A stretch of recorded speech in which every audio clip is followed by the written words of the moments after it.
Alright, here's the problem. They give us an array where all the integers are positive, and we want to return another array output, so that output at I is equal to the product of all the elements except for nums at I. So what that means is, for example here, 24 is equal to 2 times 3 times 4. 12 is equal to 1 times 3 times 4. So we're ignoring the index that it's at. So we're ignoring nums at I. They give us a note saying that we're not allowed to use division.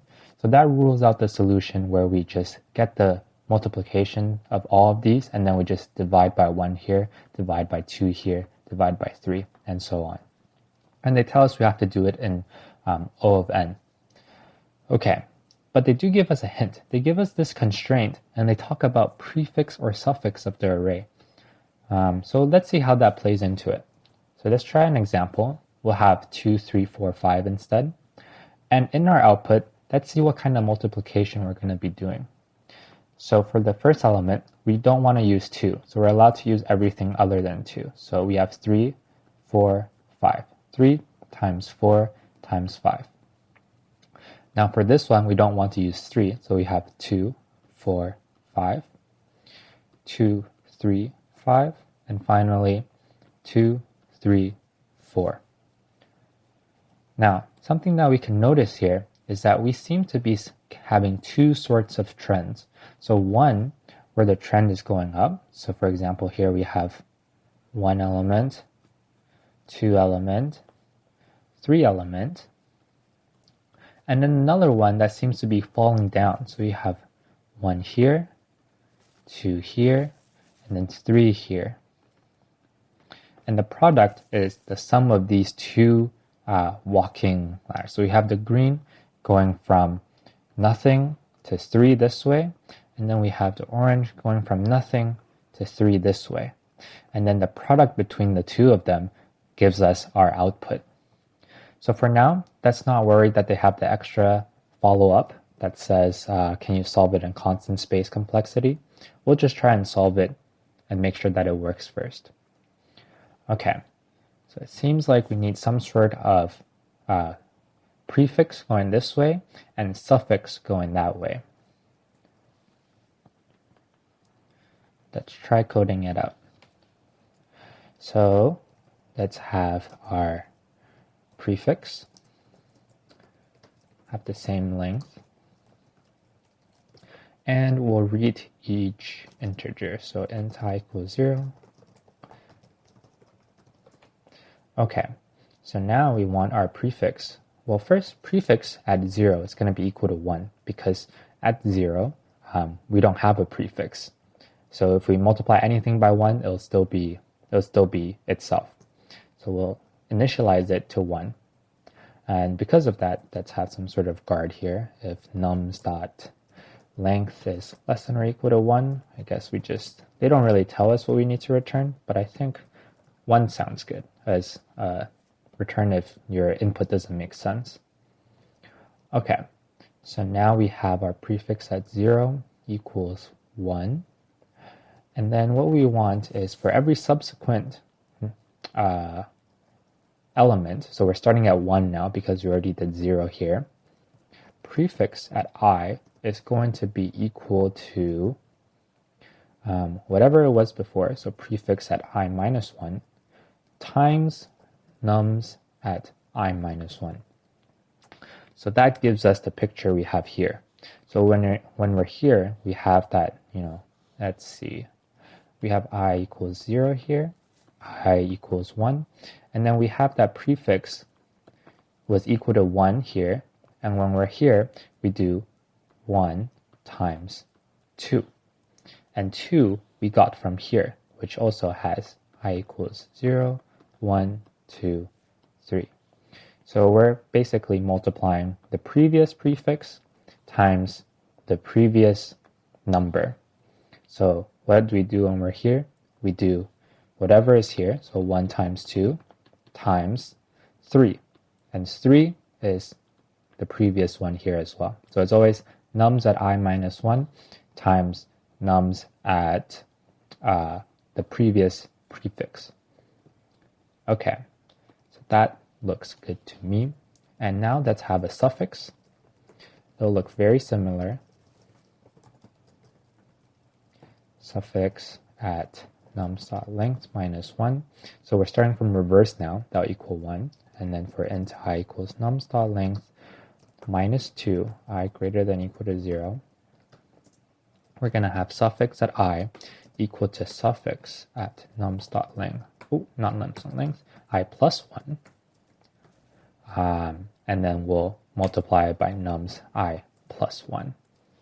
So that should give us the orange here. So we start with 1, and then we have 1 times 5, so 5 coming from here.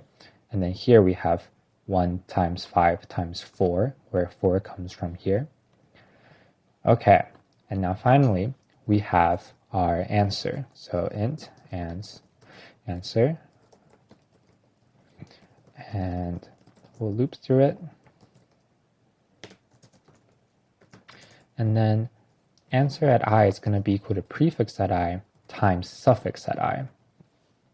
So that is how we're going to get these two to combine. So we have 3, and then we have 1, 2, 2, 1.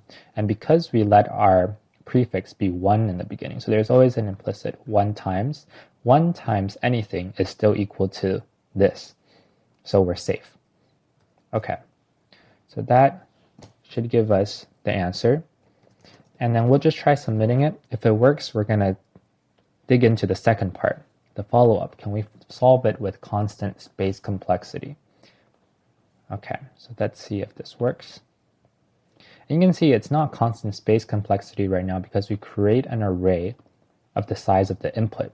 And we do that 3 times. So right now this has a space complexity of O of n. Okay, seems like our answer is working, so let's see how we can simplify it a little bit more. So I guess the first step is that we don't really need a final answer. We could have started our final output here. So this could have been answer here. At I minus 1. So that gets rid of this guy. And then while we're going through here, we can just immediately do answer at I times equals suffix at I. Okay, so now we removed one of our arrays, but we still have this suffix. And it's okay to have one answer because it says that for this question, the output array does not count as extra space. So having answer is completely fine, but they want us to not even have this suffix array. So let's see what we can do about this. In our suffix array, you can see that we have, let's see, nothing here. So we have 1 here. Well, let's say we have our prefix done. So let's say we did our first loop and we have 1 times here. We have 2, we have 2, 3, and we have 2, 3, 4. That means to complete it, we are looking for 1 times here, 1 times 5 here, to get our 5th check mark. And then we're looking for 4 times 5 times 1 here, and 3 times 4 times 5 times 1 here. And it seems like all we have to do is we just need to bring in whatever was there before. So here, we see we have 1, and then we just did 1 here times 5, which as we know, is this guy. So we had 5, 4, 3, 2. This is from the top, our input. I'm just bringing it down here. And then here, what we'll do is we'll make this. We'll throw this in here. And then we'll make this, and then we'll throw this in here.